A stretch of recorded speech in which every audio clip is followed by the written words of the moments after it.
It wasn't just a renovation. It was a magic trick performed under the nose of the deadliest police force in history. How did the Third Reich, a machine that conquered Europe with tanks and terror, lose a tactical game of hide-and-seek to a 50-year-old spinster in a narrow Dutch house?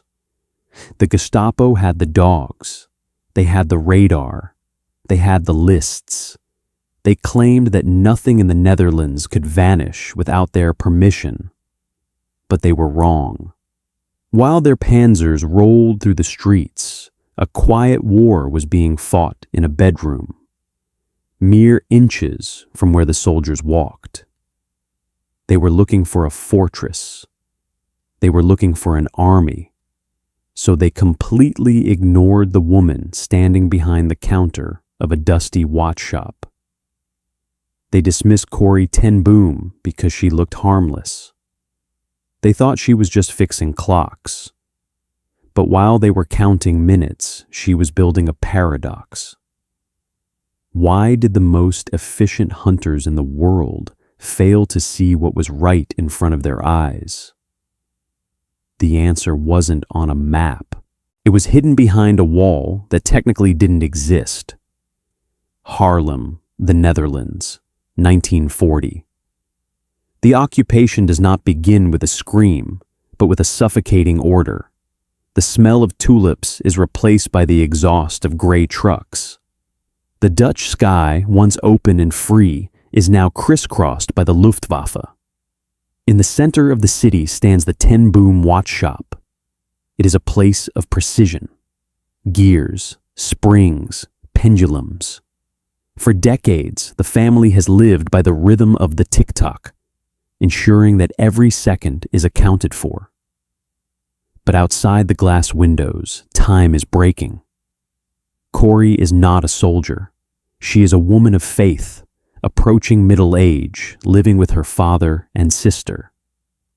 In the eyes of the occupiers, she is a non-combatant, irrelevant. But the Nazi system has a flaw. It assumes that power only comes from weapons. The terror begins slowly. A neighbor disappears. A star appears on a coat. The system begins to tighten its grip, demanding the deportation of the Jews. It is a bureaucratic machine designed to process human beings like cargo. Corrie watches. She sees the fear in the eyes of her neighbors. And in that moment, the watchmaker decides to stop observing time and start stealing it. The decision is not dramatic. There is no swelling music, just a knock on the door in the middle of a rainy night. A woman stands there, shivering, clutching a suitcase. She has nowhere to go. The official law says, turn her in. The human spirit says, open the door. Corrie opens the door. But kindness is dangerous. A house is not a bunker. The Ten Boom residence is a beige, a tall, narrow row house. The walls are thin. The floors creak. It is a terrible place to hide a secret. If they are to survive, they need more than courage. They need engineering. They need a ghost room. A member of the Dutch resistance, an architect, arrives in secret. He looks at Corrie's bedroom on the top floor.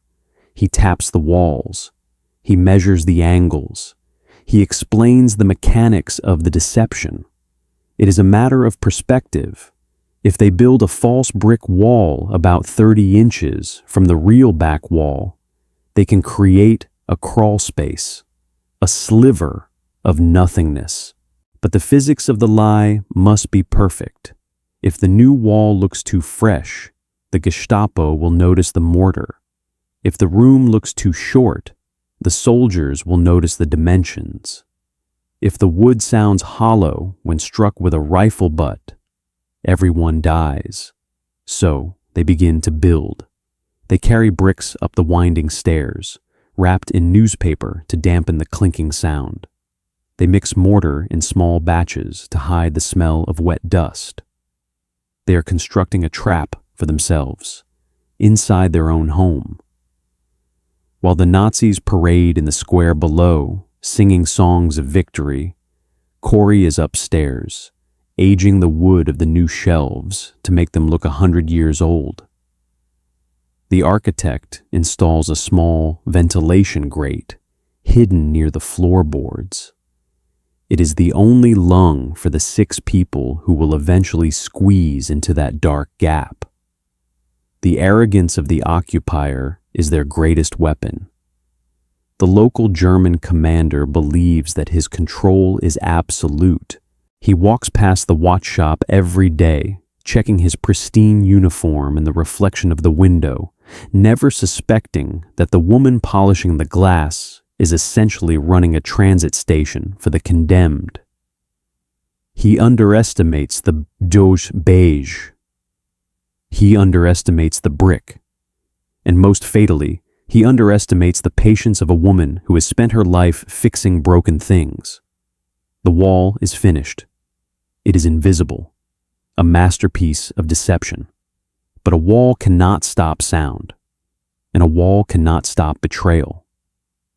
As the months drag on, the shop becomes a hub. The underground flows through the dining room. They develop a warning system, and triangular sign in the window, an advertisement for Alpina watches. If the sign is in the window, it is safe. If the sign is gone, the wolves are inside. The tension becomes a physical weight. Every car backfiring sounds like a gunshot. Every glance from a stranger feels like an interrogation. Corrie drills the refugees. They practice the protocol of disappearance. The alarm sounds. Currently, it takes them 4 minutes to get 6 people, their bedding and their trash behind the wall. Too slow, Corrie whispers, checking her watch. Her face is pale. If they break down the door, we have 90 seconds, not 4 minutes. They try again. The elderly struggle to climb. The breathing is too loud. The panic in the small room is palpable. They are fighting physics. They are fighting panic. And they are running out of luck because the system is not sleeping. The Gestapo has noticed that the ration cards in Harlem don't match the population count. The math doesn't add up. The hunters are getting closer. They don't know who is lying. They just know that someone is. And on a cold February morning, a man enters the shop. He is not a soldier. He looks like a friend. He asks for help. He asks for money to save his wife. Corrie looks at him. Her instinct hesitates, but her heart, the engine that has driven this entire operation, cannot refuse a plea for help. She doesn't know it yet, but she has just made the mistake that the system has been waiting for. It's tough to button. It was a trap. The man who asked for money was not a desperate husband. He was a collaborator, a cog in the machine designed to grind human trust into dust. February 28th, 1944. The raid does not begin with a siren. It begins with the mundane chime of the shop bell, followed immediately by the sound of boots that do not care about the floorboards. The Gestapo. Upstairs, the warning buzzer screams.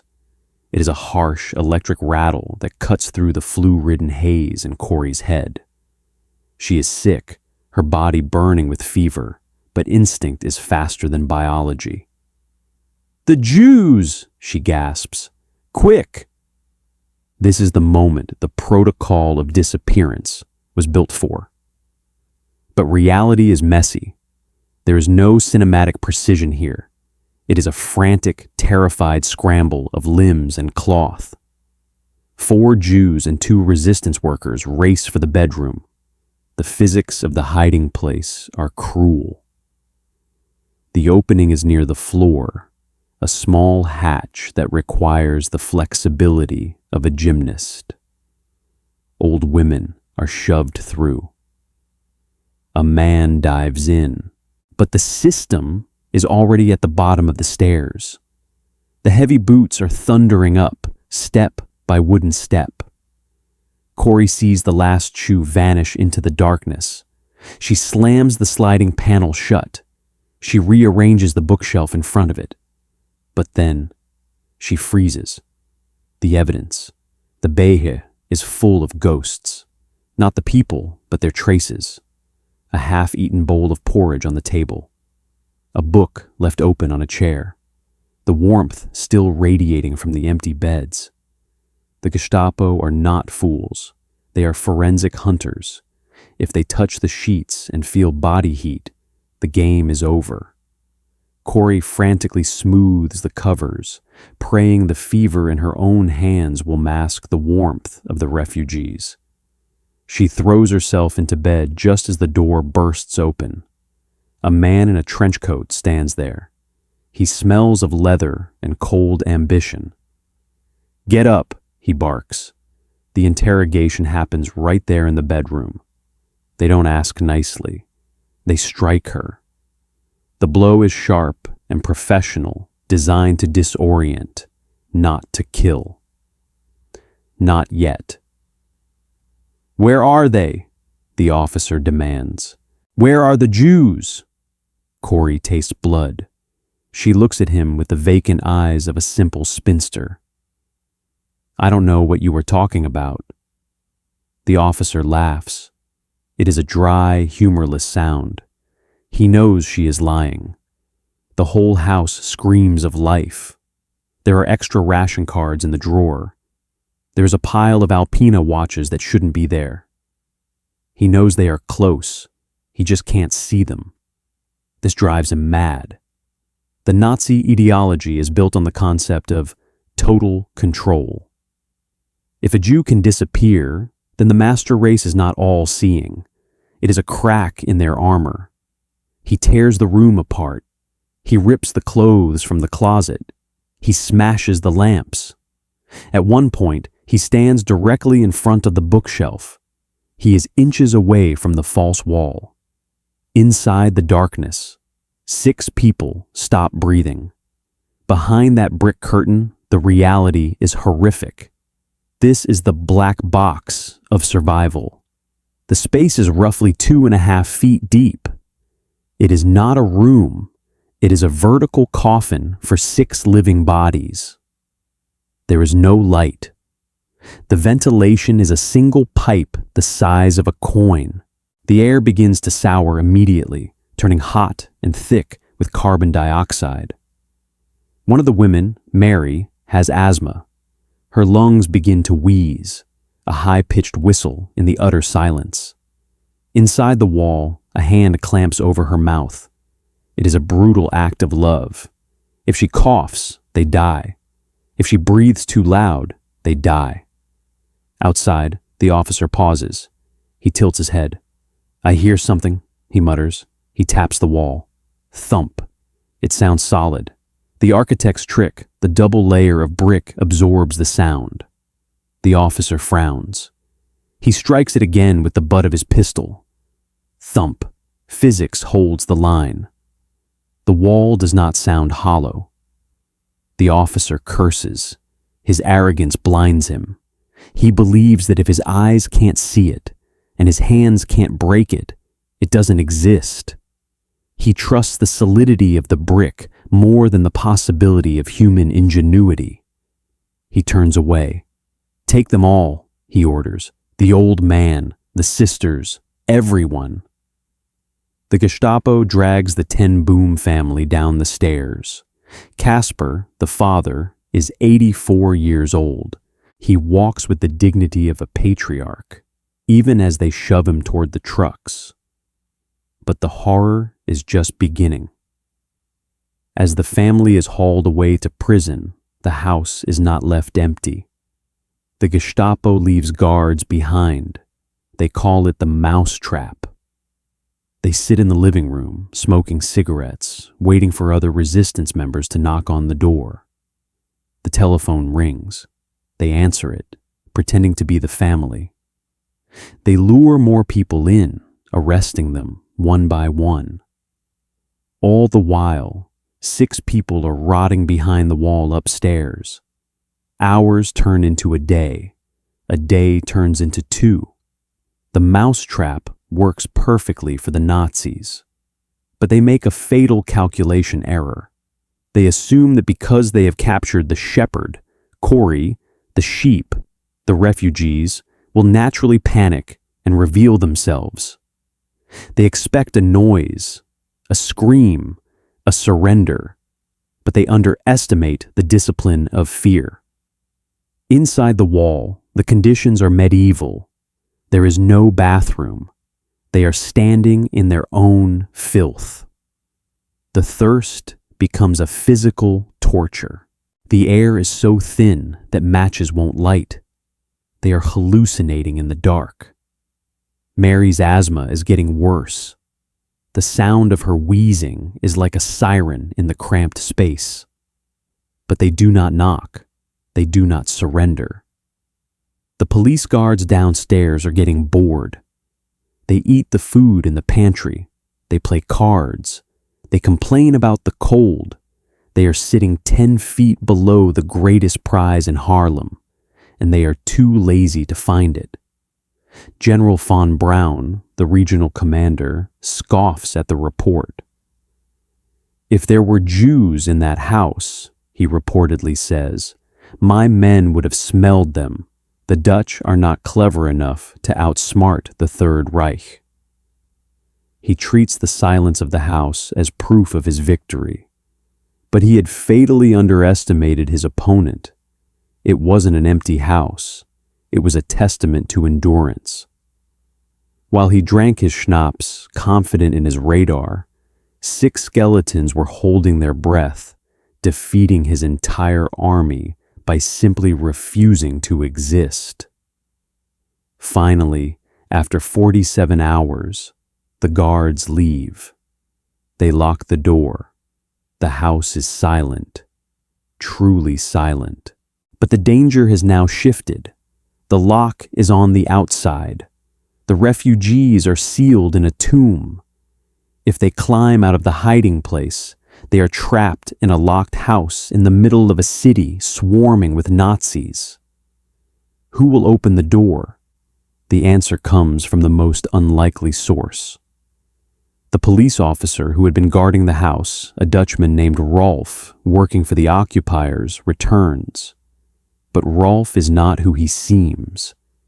In a world where lines are drawn in blood, Rolf is walking on the edge of the razor. He works for the Nazis by day, but his conscience works for the resistance by night.